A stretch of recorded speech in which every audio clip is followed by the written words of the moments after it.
Bagaimana kalau orang itu berhadasnya dalam sholat?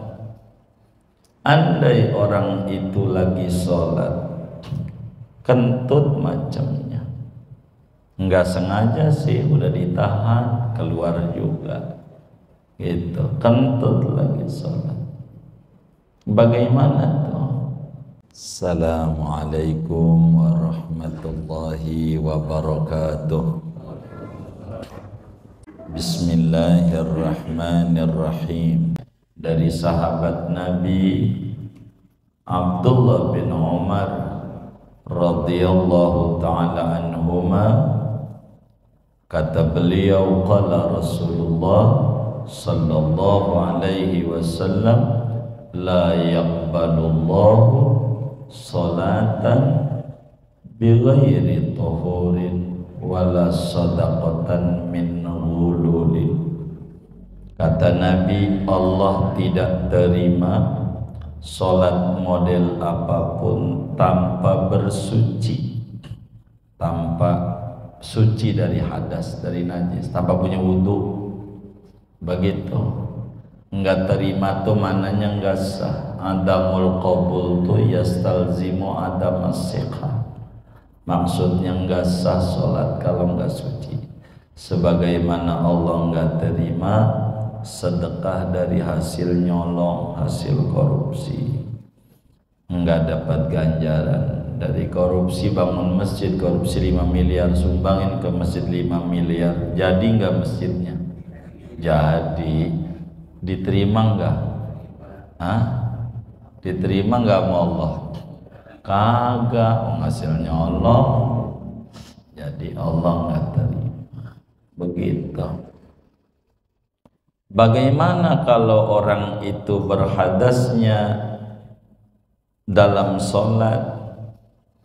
Andai orang itu lagi sholat, kentut macamnya, nggak sengaja sih udah ditahan, keluar juga gitu, kentut lagi sholat, bagaimana tuh? Ya dengan sendirinya sholatnya batal, sebab tidak ada syarat.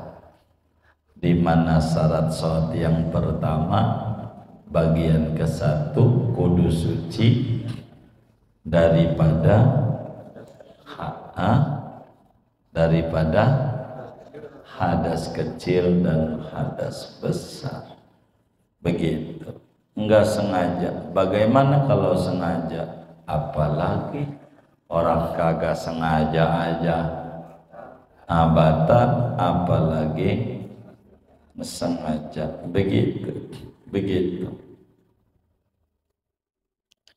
Bagaimana kalau ngimamin? Iya, kudu keluar dari barisan. Bagaimana kalau jadi makmum? Kudu keluar dari barisan. Ngelangkain orang sholat kan dosa. Yang bagaimana dulu? Orang dia kentut.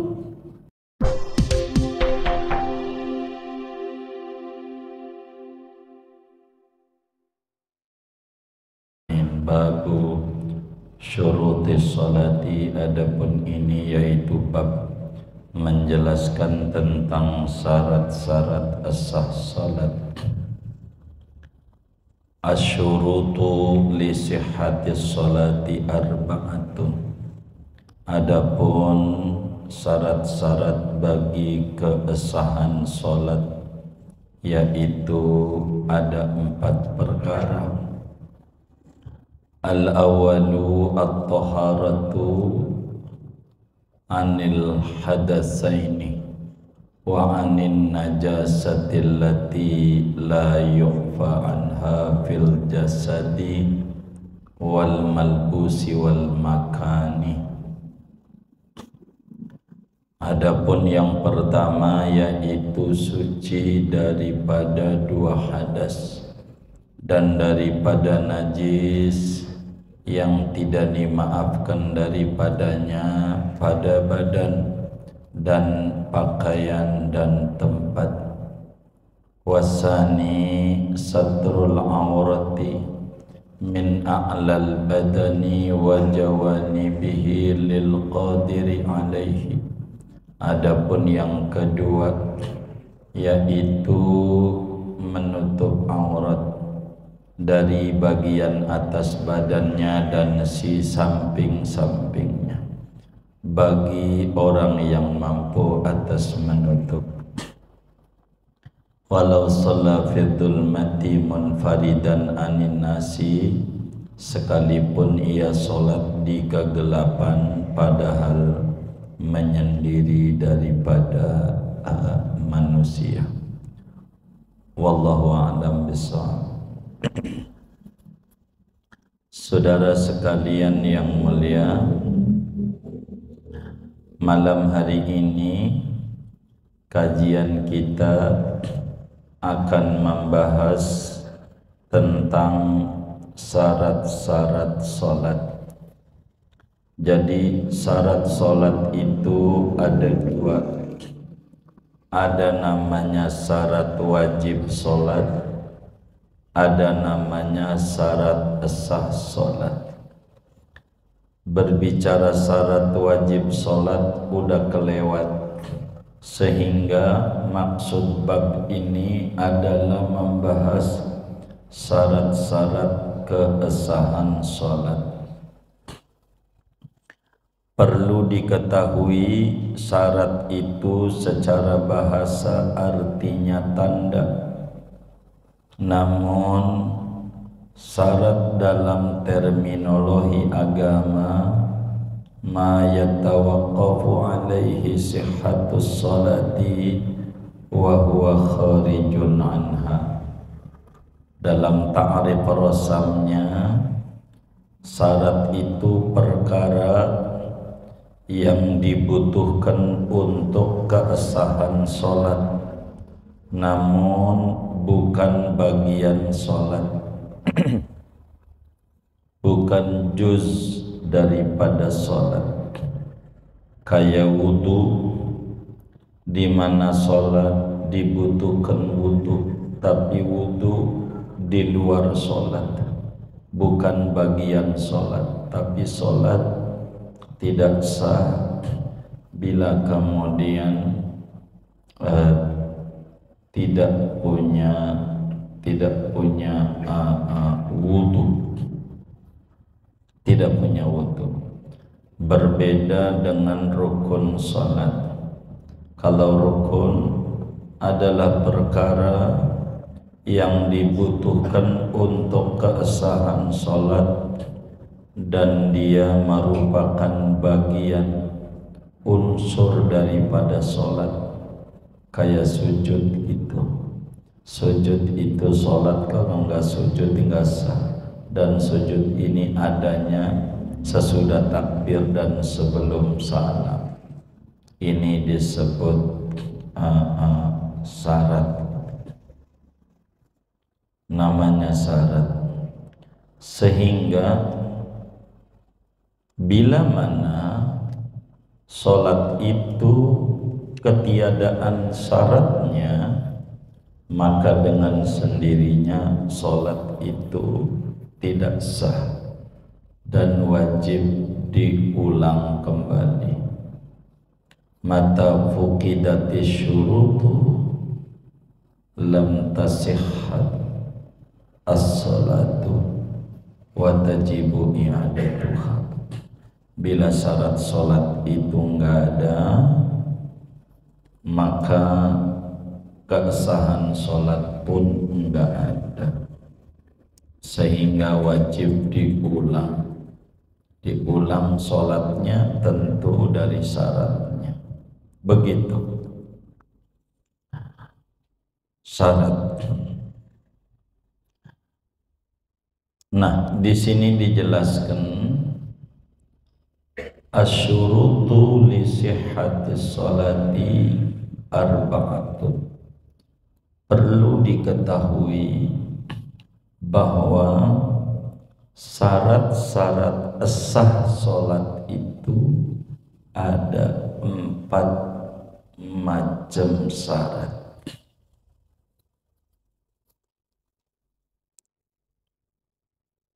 Ada 4 macam. 4 macam. Ini semuanya kudu ada sebelum sholat. Namanya disebut syarat. Kalau mau pilpres 20%. Kalau enggak 20% enggak ada syarat gitu. Syarat namanya, yang diatur oleh negara. Kalau syarat wajib udah kelewat, ada 4 juga.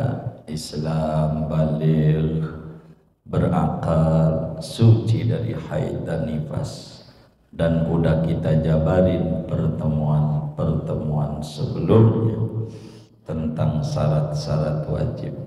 Malam hari ini kita membahasnya syarat keasahan sholat.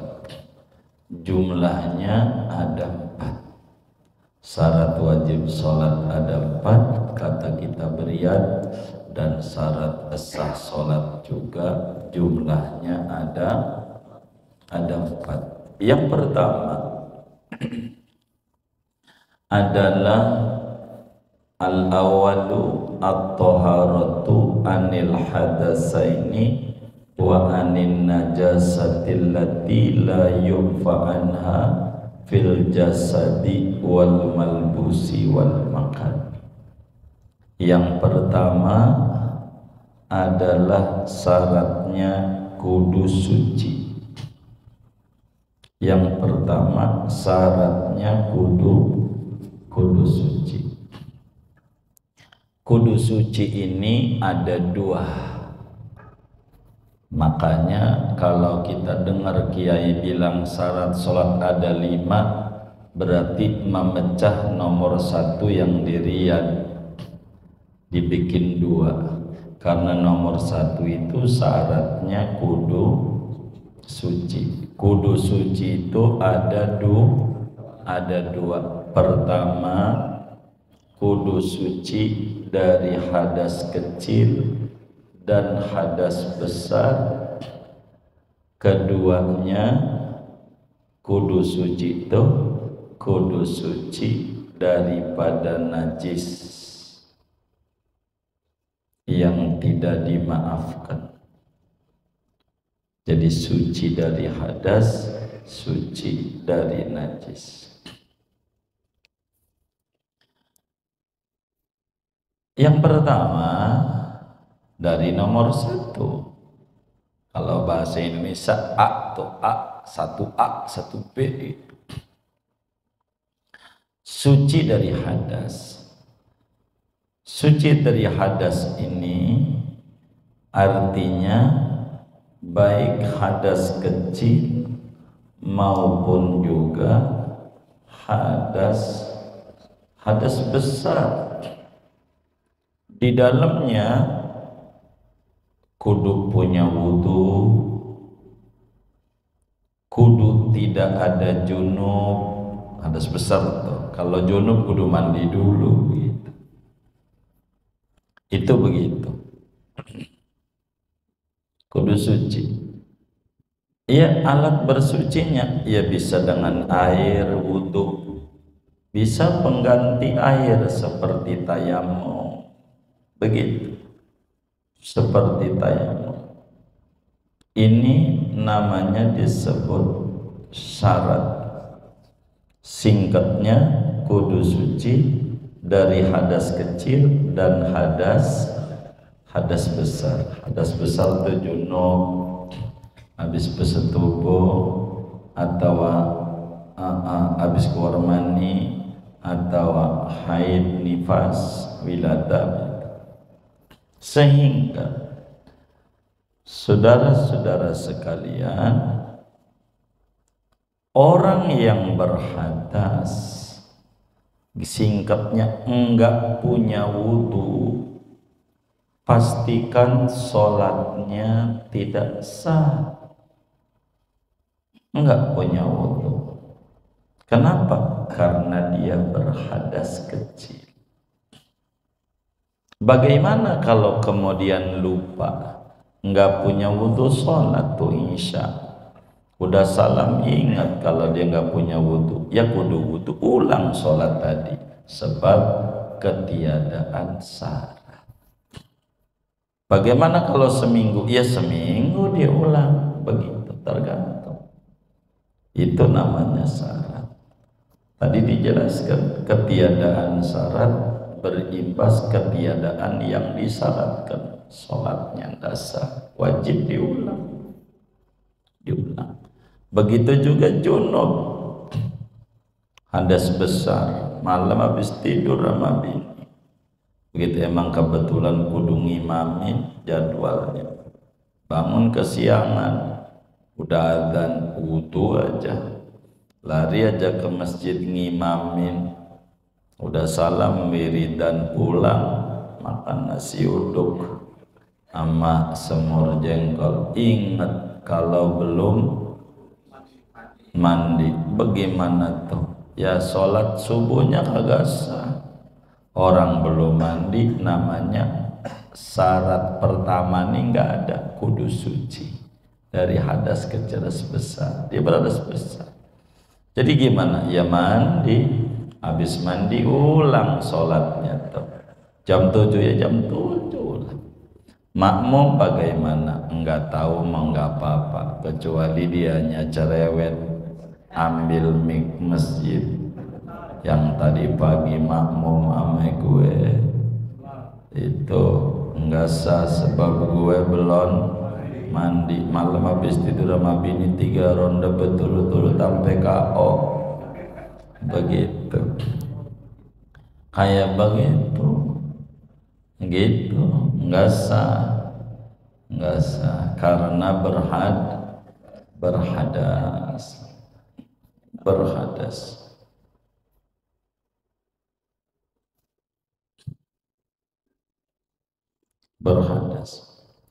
Dari mana dalilnya? Orang yang berhadas itu tidak sah sholatnya. Artinya orang yang sholat itu kudu suci dari hadas kecil dan hadas besar. Dalam hadis yang diriwayatkan oleh Imam Muslim, di dalam Sahih Muslimnya dari sahabat Nabi Abdullah bin Umar radhiyallahu ta'ala anhuma, kata beliau, qala Rasulullah sallallahu alaihi wasallam, la yaqbalullahu salatan bighairi tahurin wala sadaqatan min ghululin. Kata Nabi, Allah tidak terima salat model apapun tanpa bersuci, tanpa suci dari hadas, dari najis, tanpa punya wudu, begitu. Enggak terima tuh mananya enggak sah. Adamul qabul tuh yastalzimu adam as-siqah. Maksudnya enggak sah sholat kalau enggak suci. Sebagaimana Allah enggak terima sedekah dari hasil nyolong, hasil korupsi. Enggak dapat ganjaran dari korupsi, bangun masjid, korupsi 5 miliar, sumbangin ke masjid 5 miliar. Jadi enggak masjidnya? Jadi. Diterima enggak? Diterima enggak sama Allah? Kagak, hasilnya Allah. Jadi Allah enggak terima. Begitu. Bagaimana kalau orang itu berhadasnya dalam sholat? Andai orang itu lagi sholat, kentut macamnya, enggak sengaja sih, udah ditahan, keluar juga gitu, kentut lagi sholat, bagaimana tuh? Ya dengan sendirinya sholatnya batal, sebab tidak ada syarat. Di mana syarat sholat yang pertama, bagian ke-1 kudu suci daripada daripada hadas kecil dan hadas besar. Begitu. Enggak sengaja. Bagaimana kalau sengaja? Apalagi orang kagak sengaja aja abatan, apalagi sengaja. Begitu. Bagaimana kalau ngimamin? Iya, kudu keluar dari barisan. Bagaimana kalau jadi makmum? Kudu keluar dari barisan. Ngelangkain orang sholat kan dosa. Yang bagaimana dulu? Orang dia kentut, ya kudu keluar. Begitu diam di situ dosa, dia ngikutin terus sholat, keluar aja. Kalau ngimamin, dia sadar kalau dia berhadas, maka yang wajib ngulang imam. Adapun makmum tidak, kecuali dibilangin. Cuman kurang ajar. Yang enak dia, sengsara kita. Diam aja udah, diam aja. Jangan pakai dibilangin, jangan begitu, jangan begitu. Jadi nomor 1, bagian 1 suci daripada hadas kecil dan hadas besar. Kedua, dari bagian kedua dari nomor 1, kudu suci daripada najis.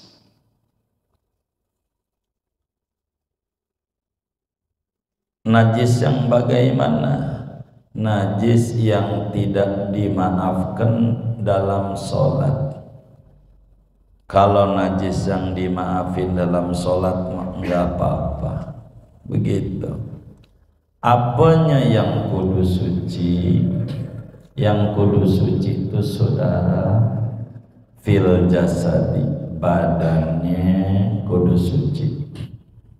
Wal malbusi, pakaiannya, pici, baju, sarung, sempaknya.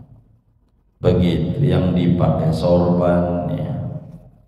Begitu juga tempat dirinya, tempat sholatnya, sejadahnya lah, apa aja, ubinnya atau ubin. Sehingga saudara sekalian yang mulia, suci daripada najis merupakan syarat kesahan sholat.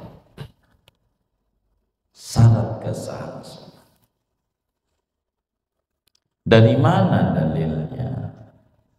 Suci dari najis ini merupakan syarat sah sholat. Rasulullah Sallallahu Alaihi Wasallam dalam hadis yang diriwayatkan oleh Imam Muslim, Imam Daruqutni di dalam Sunan Daruqutni-nya dari Sayyidina Anas bin Malik radhiyallahu ta'ala an, kata Nabi, tanazzahu minal baul fa inna ammata adzabil qabri min. Ayo tuntasin, bersihin dari kencing, sebab mayoritas azab kubur tu berangkat daripada najis. Ini najis, kudu suci, kudu suci. Jangan sampai ada najis. Najis ini apa? Ya banyak ya. Najis nih, ya kencing, nggak boleh tuh ada kencingnya sarung kita, karena kencing bocah lupa. Kita bawa sholat, udah salam ingat sarungnya kena kencing, ulang sholatnya. Jangan pakai sarung itu. Begitu. Apa sajalah. begitu. Ini najis. Panjangnya cara nyuci najisnya kudu bener, karena nyuci bajunya kudu bener kalau ada najisnya, karena jangan sampai masih najis. Karena syarat yang pertama bagian kedua kudu suci dari najis, suci dari najis, semuanya kudu suci.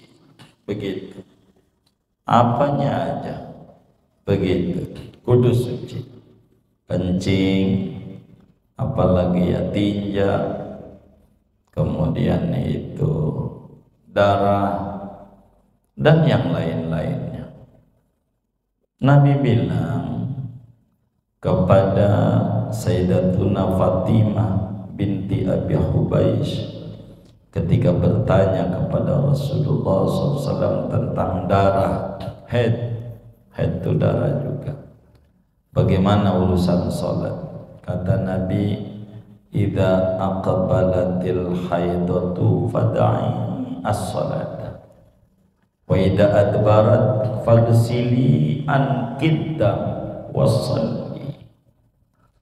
Bila mento datang tinggalin sholat, ente ada najisnya badannya, tapi apabila udah bersih cuci pakaianmu yang kena darah, itu menunjukkan kudu suci pakaiannya, badannya. Itu langsung tempat sholat, lalu baru boleh sholat. Begitu, boleh sholat. Nah, najis di sini diberi catatan oleh kiai, najis yang tidak dimaafkan. Sebab ada najis itu ada yang dimaafin, ada yang tidak dimaafin. Najis pada sisi yang lain, ada darah bentuknya najis, ada non darah bukan darah. Bila darah bentuknya lalu tidak kelihatan oleh mata normal, saking dikit, begitu darah nggak kelihatan. Ya, kalau nggak kelihatan darah bagaimana? Iya, kalau nggak kelihatan. Kalau kelihatan biar kata dikit kagak dimaafin darah, kecuali darah yang ada di badan kita, korengnya nih, atau lagi sholat bisulnya meletus. Tahu bisul kan? Itu bisulnya mana di pantat lagi meletus sendiri pas sujud kan tekan, nggak sengaja ada darah, nggak apa-apa, itu dimaafi. Tapi kalau sarung kita kena darah, biar kata dikit tidak dimaafi. Tapi kalau enggak kelihatan mata dimaafi, karena sulit untuk menjaga, saking kecil. Kayak tinja di kaki laler, yang habis injak tinja mencelok lalernya di baju kita, lah kan ada di kaki laler itu tinja, enggak kelihatan sama mata. Kalau pakai lab mikroskop kelihatan, enggak gitu-gitu amat agama. Begitu jadi dilihat, kalau ada najis maka tidak dimaafin. Ada tai tikus, begitu, pakai mie kancing, kabelnya ada tai tikusnya, yang nggak sah kan kita bawa pakaian yang kita bawa, apanya begitu. Kita harus jaga sholat kita ini daripada najis yang kagak dimaafi. Badan kita termasuk hidung kita, mata kita, begitu. Pokoknya apa aja. Kalau ngomong pakaian mah bukan yang dipakai aja, yang dibawa, sorbannya, begitu. Tempat yang kita injak. Tapi kalau nggak diinjak mah cuman di depannya doang, enggak apa-apa. Kita sujud enggak nempel sama najis, cuman lempeng doang, enggak apa-apa. Artinya berarti tidak bersentuhan dengan najis.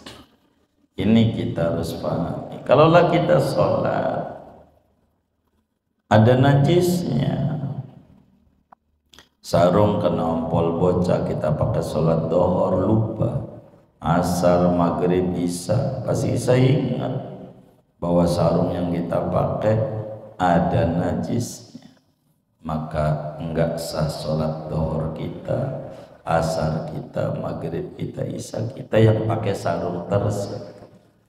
Jadi gimana? Diulang. Kenapa? Karena ketiadaan syarat sholat.